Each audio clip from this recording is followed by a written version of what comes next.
नमस्कार दोस्तों, आप पढ़ रहे हैं कक्षा 12वीं एनसीईआरटी गणित, जिसमें आज आप पढ़ेंगे प्रश्नावली 5.7। तो देखिए, इस प्रश्नावली के हमने उदाहरण तो करा दिए थे, जिसमें हमने क्या सीखा था, दो बार अवकलन कैसे किया जाता है, मतलब फलन के द्वितीय कोटि का अवकलज हम पढ़ेंगे। तो देखिए, प्रश्न संख्या 1 से 10 तक में दिए गए फलनों के द्वितीय कोटि के अवकलज ज्ञात करना है, मतलब हमें दो बार अवकलन करना होगा। और ध्यान देना, यदि सवाल आपका x में है तो हमें दोनों बार x के सापेक्ष अवकलन करना होगा। तो देखिए, जो सबसे पहले आपको फलन दिया जाता है वो मान के चले आप y के बराबर। तो देखिए, हमने लिखा हल। अब जो भी हमें फलन दिया गया था हमने माना उसे y के बराबर, तो मान के चल रहे हैं हम y बराबर है x वर्ग प्लस 3x प्लस 2। अब देखिए, हमें दो बार अवकलन करना है, वो भी x के सापेक्ष। तो हम लिखेंगे x के सापेक्ष अवकलन करने पर, तो देखिए x के सापेक्ष अवकलन करने पर y का अवकलन करेंगे तो कितना होगा, dy बटे dx होगा। और x वर्ग का करेंगे तो x वर्ग का कितना होता है, 2x होता है। और फिर 3 और x का 1 होगा तो 3 एकम 3, और 2 का कितना हो जाएगा, 0। लिखने की आवश्यकता नहीं है। तो देखिए, एक बार हमने अवकलन किया तो dy बटे dx का मान कितना आया, 2x प्लस 3। अब हम इसी का दूसरी बार अवकलन कर देंगे। तो देखिए, हमने लिखा पुनः x के सापेक्ष अवकलन करने पर, तो देखिए इसका यदि आप दोबारा करेंगे तो डी वर्ग y बटे dx वर्ग होता है। हमने आपको बताया था कि dy बटे dx का दोबारा अवकलन करते हैं तो वो क्या कहलाता है, डी वर्ग y बटे dx वर्ग। अब देखिए, यहाँ x का अवकलन करेंगे तो देखिए x का अवकलन 1 होता है, 2 वैसे ही रहेगा तो 1 × 2 हो जाएगा, मतलब यहाँ पे 2। और 3 का अवकलन करेंगे तो 3 का तो 0 हो जाएगा। तो देखिए, दो बार अवकलन करने पे डी वर्ग y बटे dx वर्ग का मान कितना आया, 2। यही हमारा फिर आंसर हो जाएगा। तो इस प्रकार से पहला सवाल कंप्लीट हुआ। इसके बाद दूसरा सवाल x पे 20 की घात। तो देखिए, जो भी हमें फलन दिया है, पहली बात तो आपको मान के चलना है वो फलन है y। तो माना y बराबर है x पे 20 की घात। अब देखिए, हम x के सापेक्ष अवकलन करेंगे तो देखिए x के सापेक्ष अवकलन करने पर y का x के सापेक्ष क्या होता है, dy बटे dx होता है। अब x पे 20 की घात का करेंगे तो 20 आगे आ जाएगा और एक घात कम हो जाएगी। अब हमें फिर इसका दोबारा अवकलन करना होगा। तो देखिए, हमने लिखा पुनः x के सापेक्ष अवकलन करने पर dy बटे dx का यदि हम करेंगे तो क्या बन जाता है, डी वर्ग y बटे dx वर्ग बन जाएगा। और देखिए, 20 तो वैसे ही रहेगा। यदि हम x पे 19 की घात का करेंगे तो 19 आगे आ जाएगा और एक घात क्या हो जाएगी, यहाँ पे कम हो जाएगी, मतलब 18 की घात बचेगी। और आगे देखिए, 20 का गुणा यदि हम 19 के साथ कर देंगे तो 19 दूनी 38 होता है, 380 हो जाएगा। और x पे 18 की घात, यही हमारा फिर आंसर हो जाएगा। तो इस प्रकार से दूसरा सवाल भी कंप्लीट हुआ। आगे देखते हैं तीसरा सवाल। तो देखिए, सबसे पहला काम आपको क्या करना है, जो भी हमें फलन दिया जाता है उसे मान के चलते हैं हम y के बराबर। तो हमने लिखा, फिर मान के चल रहे हैं y बराबर है x cos x। अब देखिए, फिर हमें क्या करना है, इसका x के सापेक्ष अवकलन। तो देखिए, हमने लिखा x के सापेक्ष अवकलन करने पर देखिए y का अवकलन क्या होता है, x के सापेक्ष dy बटे dx। और यहाँ पे देखिए, पहला फलन दूसरा फलन वाला नियम लगाना होगा। तो देखिए, फिर पहला फलन आएगा, दूसरे का अवकलन मतलब cos का अवकलन करेंगे तो माइनस का sin x हो जाएगा, प्लस दूसरा फलन लिखेंगे मतलब cos x लिखेंगे, और पहले का अवकलन करेंगे x का अवकलन तो कितना आ जाएगा, 1। मतलब यहाँ पे माइनस चिन्ह आगे कर सकते हैं तो माइनस का x sin x आ जाएगा और प्लस का cos x इंटू 1 करेंगे मतलब cos x आ जाएगा। तो यह हो गया dy बटे dx का मान। अब हमें इसका दोबारा अवकलन करना होगा x के सापेक्ष। तो देखिए, पुनः x के सापेक्ष अवकलन करेंगे तो dy बटे dx का क्या हो जाता है, डी वर्ग y बटे dx वर्ग हो जाता है। देखिए, यहाँ पे जब अवकलन करेंगे तो पहला दूसरा फिर यहाँ पे फार्मूला लगेगा। पहला फलन हम माइनस x को मान सकते हैं, दूसरा फलन प्लस के sin x को मानेंगे। तो देखिए, हमने लिखा फिर पहला फलन दूसरे का अवकलन मतलब sin का अवकलन करेंगे तो cos x होगा, प्लस दूसरा फलन लिखा हमने sin x पहले का अवकलन करेंगे माइनस एक्स का अवकलन करेंगे तो माइनस का 1 होगा, और यहाँ पे cos x का अवकलन करेंगे तो cos x का क्या हो जाएगा, माइनस का sin x हो जाएगा। और देखिए आगे यदि हम सॉल्व करेंगे तो माइनस का x cos x यहाँ पे रहेगा, माइनस 1 का गुणा sin x से करेंगे, माइनस का sin x और माइनस का sin x ये रहा, तो माइनस के हो जाएंगे फिर 2 sin x, तो यही हमारा फिर आंसर हो जाएगा। तो इस प्रकार से तीसरा सवाल भी कंप्लीट हुआ। इसके बाद देखते हैं अगला चौथा सवाल है log x।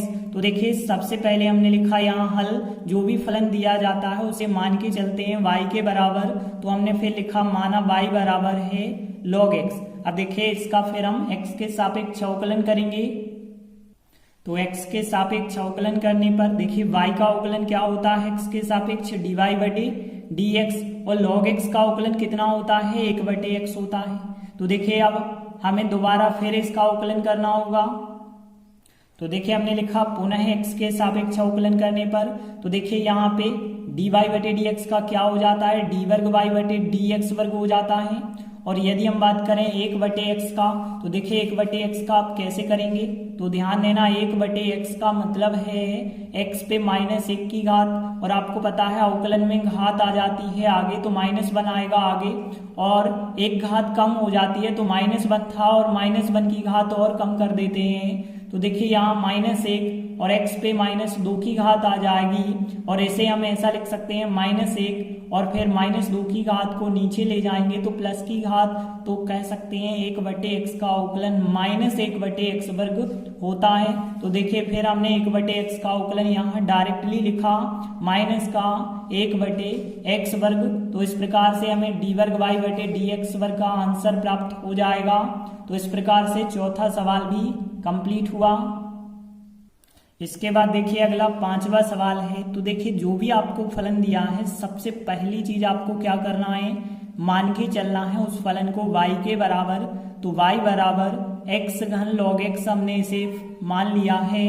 अब हम x के सापेक्ष अवकलन करेंगे, तो देखिए x के सापेक्ष अवकलन करने पर y का अवकलन कितना हो जाएगा, dy बटे dx हो जाएगा। अब ध्यान देना यहाँ फिर पहला फलन दूसरा फलन वाला फार्मूला बनाएंगे, तो फिर हमने लिखा पहला फलन दूसरे का अवकलन, तो log x का अवकलन कितना होता है, 1 बटे x होता है, प्लस दूसरा फलन लिखा log x, पहले का अवकलन करेंगे x घन का अवकलन कितना होता है, 3x वर्ग। अब देखा जाए यहाँ पे तो देखिए 1x यहाँ से कट जाएगा तो क्या आ जाएगा, x वर्ग आ जाएगा, और यहाँ पे देख सकते हैं 3x वर्ग आप आगे लिख देते हैं तो यहाँ 3x वर्ग log x आ जाएगा। अब देखिए चाहे तो आप यहाँ पे कॉमन भी निकाल सकते हैं x वर्ग को, तो देखिए x वर्ग यदि आप कॉमन ले लेते हैं तो यहाँ पे 1 बचा होगा, यहाँ पे 3 log x बचे होंगे। अब देखिए यह मान है हमारे dy बटे dx का।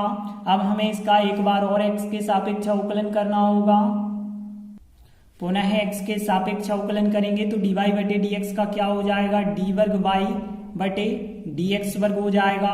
अब यहाँ पे देखिए पहला फलन पूरा कोष्टक दूसरे फलन का काम करेगा, तो देखिए हमने फिर लिखा पहला फलन दूसरे का अवकलन, तो देखिए अवकलन यदि आप करेंगे तो 1 का अवकलन कितना हो जाएगा, 0 होगा, प्लस 3 तो वैसे ही रहेंगे, और log x का करेंगे तो 1 बटे x हो जाएगा, तो यहाँ पे कह सकते हैं 3 बटे x बन गया, प्लस दूसरा फलन लिखेंगे 1 प्लस 3 log x, और पहले का अवकलन करेंगे मतलब x वर्ग का अवकलन करेंगे तो कितना आ जाएगा, यहाँ पे 2x आ जाएगा।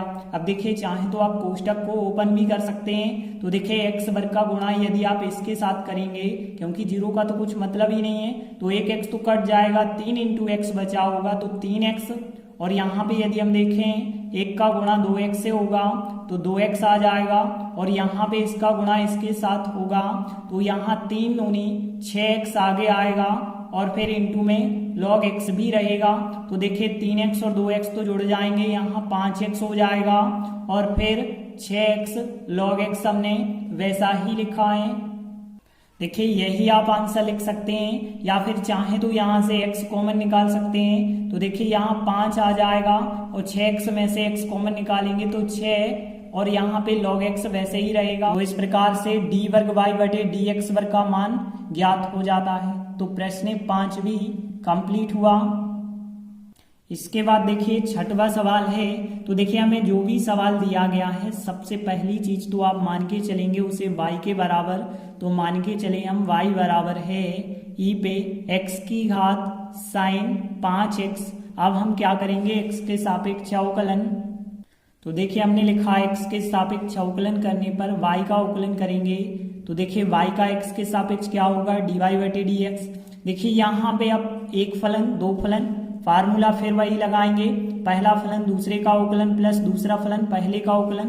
तो देखिए हमने फिर लिखा पहला फलन लिखा दूसरे का अवकलन करेंगे। तो देखिए यहाँ साइन 5x का अवकलन करेंगे तो कॉस 5x आएगा और फिर 5x का रिपीट करेंगे तो 5x का 5 यहाँ पे रिपीट हो जाएगा प्लस दूसरा फलन लिखेंगे साइन 5x पहले का अवकलन करेंगे तो ex का अवकलन कितना होगा ex ही हो जाएगा।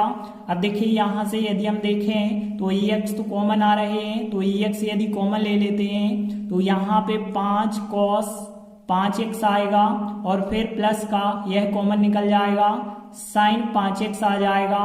तो यही हमें dy/dx का मान मिल जाएगा। अब देखिए लेकिन हमें तो दोबारा अवकलन करना है तो पुनः x के सापेक्ष अवकलन करेंगे। तो देखिए हमने लिखा पुनः x के सापेक्ष अवकलन करने पर इसका यदि दोबारा अवकलन करेंगे तो क्या बन जाता है dy बटे dx वर्ग बन जाता है। यहाँ पे ध्यान देना पहला फलन पूरा कोष्टक होगा दूसरा फलन। तो देखिए हम नियम लगाएंगे पहला फलन फिर करेंगे दूसरे फलन का अवकलन। तो देखिए कैसे होगा अवकलन, यहाँ पे 5 लिखा हमने कॉस का करेंगे तो कॉस का कितना होगा माइनस का साइन 5x होगा और इस 5x का रिपीट करेंगे तो इंटू 5 होगा फिर प्लस साइन 5x का करेंगे तो कॉस 5x होगा और इंटू 5 यहाँ पे रिपीट हो जाएगा। तो देखिए हमने पहला फलन लिखा दूसरे का अवकलन किया प्लस इस दूसरे फलन को हम लिखेंगे तो यहाँ 5 cos 5x plus sign 5x दूसरे फलन को लिखा पहले का अवकलन करेंगे मतलब ex का अवकलन करेंगे तो ex का अवकलन कितना आएगा ex ही आएगा। अब देखिए यहाँ से यदि हम देखें तो ex और ex तो दोनों जगह से कॉमन आ जाएंगे। तो यदि हम ex कॉमन निकाल देते हैं तो यहाँ यह संख्या बची होगी और यह संख्या बची होगी। तो देखिए 5 - 5 का गुणा होगा माइनस के 25 साइन 5x रहेगा और यहाँ पे देखिए 5 कॉस 5x रहेगा। देखिए यह संख्या कॉमन हो गई है तो यह संख्या तो बच जाएगी प्लस के 5 कॉस यहाँ पे 5x रहेगा और यहाँ पे साइन 5x रहेगा। इसके बाद ध्यान देना आप यहाँ पे जोड़ना घटाना करेंगे तो ex तो वैसे ही बाहर है। देखिए यहाँ पे यदि हम देखें तो 5 cos x है और यहाँ पे 5 cos 5x फिर है मतलब 5 5 कितने हो जाएंगे यहाँ पे 10 हो जाएंगे तो 10 cos 5x हो गए माइनस के 25 साइन है और यहाँ पे प्लस का 1 है मतलब माइनस के यहाँ पे 24 साइन बच जाएंगे तो 24 साइन 5x यहाँ पे आ गए। अब देख सकते हैं यहाँ से 2 और कॉमन निकल सकता है तो चाहे तो आप यहाँ से 2 कॉमन और ले सकते हैं तो 2 कॉमन लेंगे तो 2 ex यहाँ पे हो जाएगा 2 कॉमन लेंगे तो यहाँ 5 बचा होगा cos 5x माइनस 2 कॉमन लेंगे तो यहाँ 12 आ जाएंगे साइन 5x। तो इस प्रकार से हमारा d वर्ग y बटे dx वर्ग का मान ज्ञात हो जाएगा।